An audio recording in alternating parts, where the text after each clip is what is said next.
Semakin meningkatnya jumlah penduduk di Indonesia, termasuk di Bali, mendorong terjadinya peningkatan kebutuhan terhadap pangan, khususnya beras, selain produk pertanian lainnya.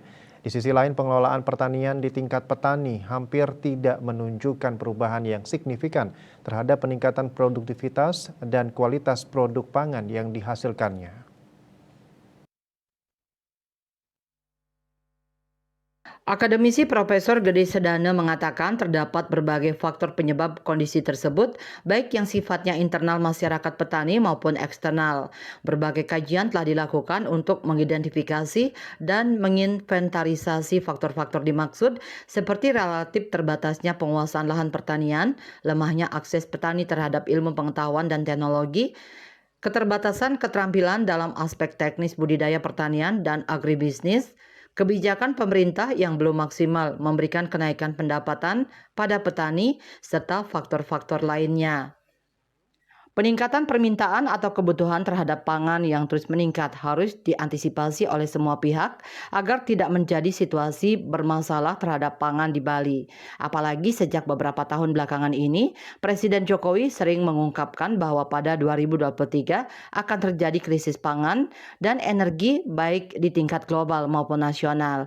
Sumber daya alam air dan tanah atau lahan yang tersedia masih dapat dioptimalkan untuk dapat dimanfaatkan dalam proses produksi pertanian guna menghasilkan produksi pangan yang dibutuhkan masyarakat. Terdapat 4 komponen penting dalam pertanian, yaitu proses produksi, lahan, petani dan bisnis, biaya, dan penerimaan. Keempat komponen ini harus berjalan dalam satu kesatuan sistem guna memperlancar terwujudnya tujuan pembangunan pertanian. Oleh karena itu, dalam membangun pertanian untuk mencegah terjadinya masalah pangan, diperlukan kebijakan-kebijakan yang berkaitan dengan keempat elemen tersebut. Proses produksi sebagai elemen pertanian memerlukan adanya kebijakan penyediaan inovasi atau teknologi dan penerapannya sehingga proses produksi dapat berjalan secara efisien dan efektif.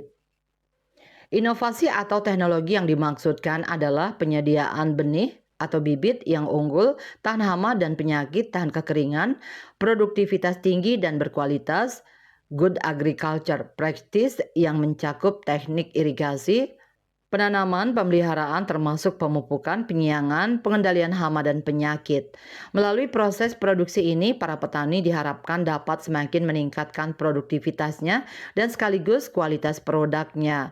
Kebijakan pemerintah yang perlu dilakukan adalah mapping lahan untuk diidentifikasi kecocokan secara teknis atau agronomis terhadap berbagai jenis tanaman atau ternak yang dapat dibudidayakan secara optimal. Diperlukan juga adanya pertimbangan faktor geografis, ekologis, dan agroklimat, sehingga kebijakan pemanfaatan lahan dapat memberikan produktivitas yang tinggi. Selain itu, penelitian dan kajian terhadap sifat tanah, fisika, biologi, dan kimia sangat dibutuhkan agar terdapat kesesuaian dengan pilihan komoditas. Bali Post melaporkan.